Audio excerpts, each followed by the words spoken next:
morning comes from the Gospel according to Mark.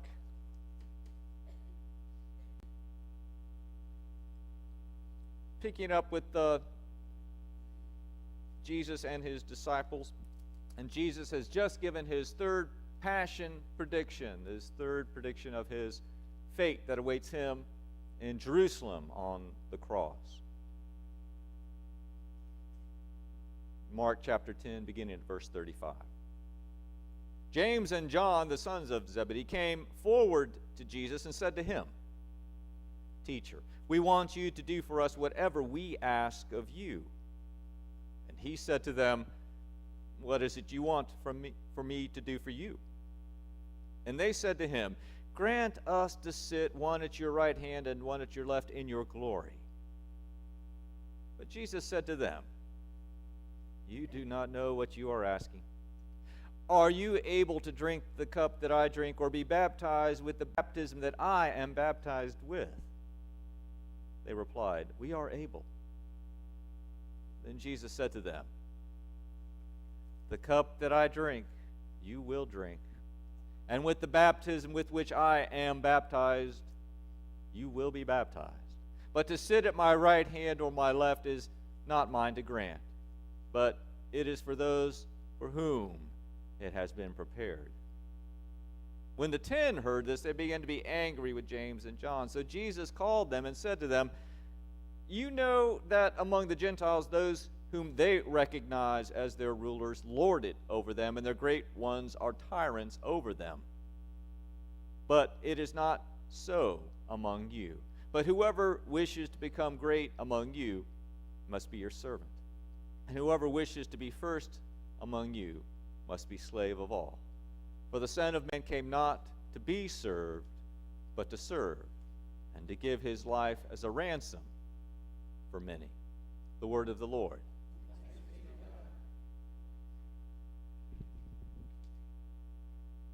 Well, let's see, the plummeting temperatures, leaves changing colors and falling, the days are growing shorter. This can only mean one thing, friends. It's time to get on Priceline and find those bargain tickets to Florida, I'm telling you.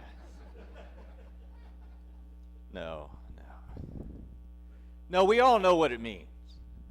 We all see the signs and we recognize them and we know what to do. We don't panic. We don't run for the hills.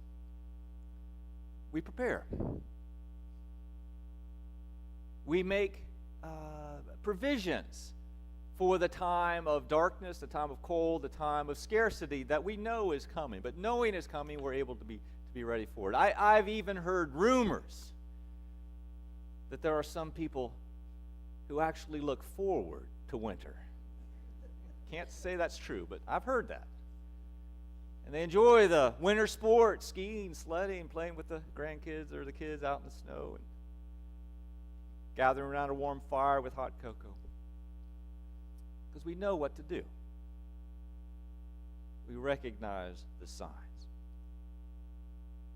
But winter doesn't just come as a season of the year, does it? No, there's many winters in life. Life is not always all summer and spring.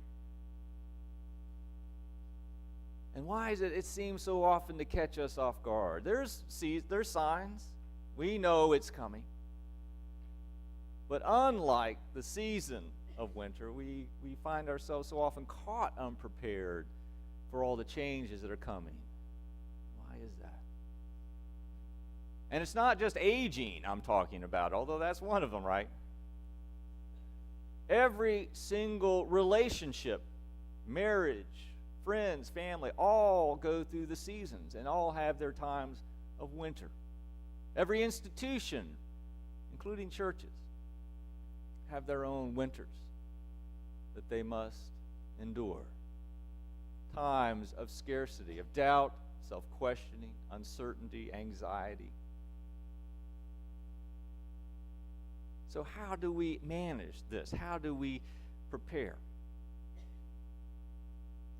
Well, in our story today from Mark, the times they are changing. The spring and summer of Jesus' ministry is giving way to the fall and the coming winter.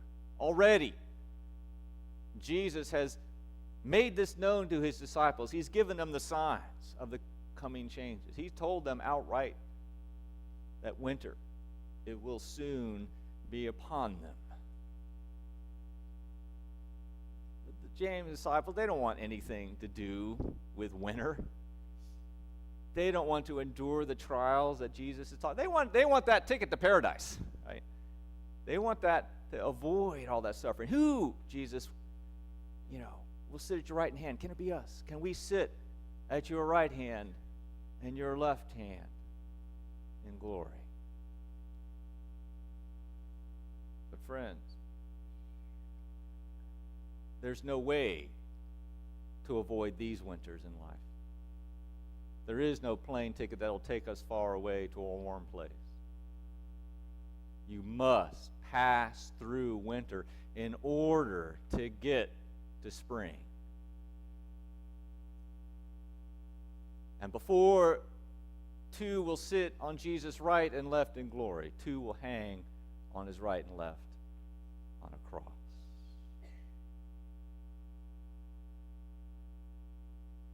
Friends, there's no springtime or summertime in our life that will not be followed by a winter, by those times of doubt and discontent. But the good news, of course, is that there's no winter that will last forever. That winter will always be followed by a spring. That's part of what makes winter, the season that we have here outside, bearable. We know spring is coming. And we have Christmas and seasons and celebrations of light, New Year's, to remind us of that, to bring us that hope, to remind us that it will one day be spring again. Even the winter of death is followed by the spring of resurrection, of new life in Jesus Christ. So what do we do with these other winters? We know what to do with the seasonal one and how to survive, and not just survive, but to thrive.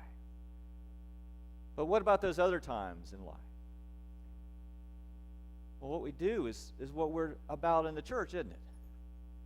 We cultivate this ability to thrive, not just survive, but to thrive in these times of winters in life. And that's what this stewardship season is all about. We're making provision, right? When we become a part of a community like a church, we're building the relationships that we can draw on in those times of need. And unlike the rest of the world, those Gentiles, of course, we're Gentiles too, aren't we? But the Gentiles of Jesus' day, we don't lord it over each other in the church. Instead, we serve.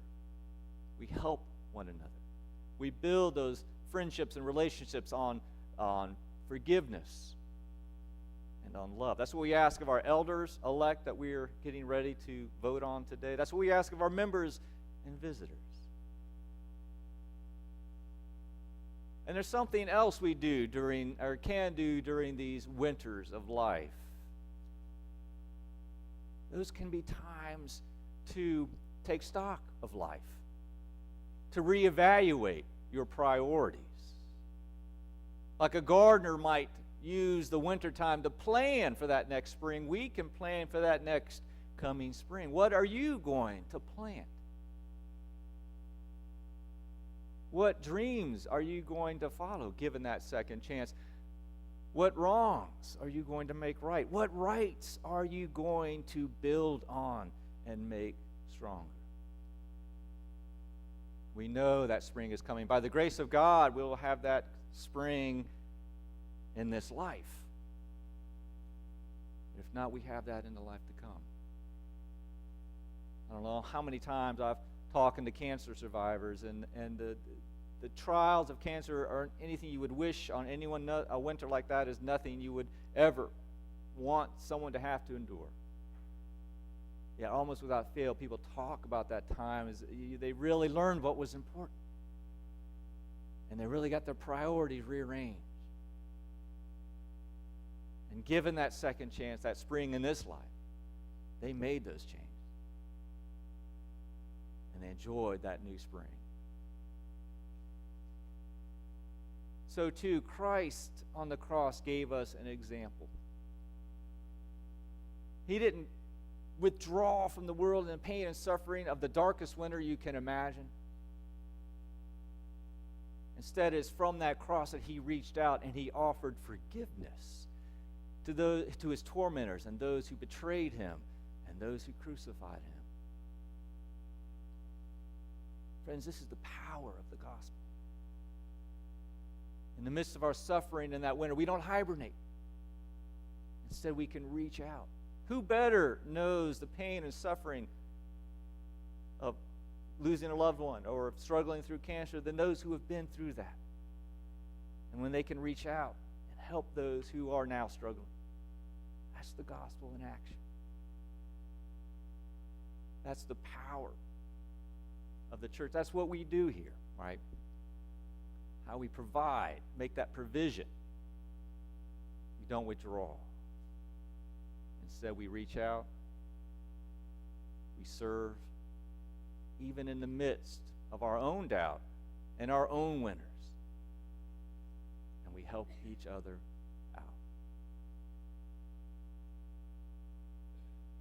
And we have the best example of all in this, in the cross of Jesus Christ. Friends, spring is coming. We have the first sign of this spring in the resurrection of Jesus Christ. And for now, we make provision. I hope you will take advantage of the banner and other opportunities to make your time and talent commitments, your pledges of support to this church, to make those provisions for the future. While we are in the spring and summer, we know winter's coming. But friends, the good news is that even when winter is here, we don't have to wait for that spring to begin that new life in Christ. Instead, we can reach out now and affirm the goodness of life in every season and thrive.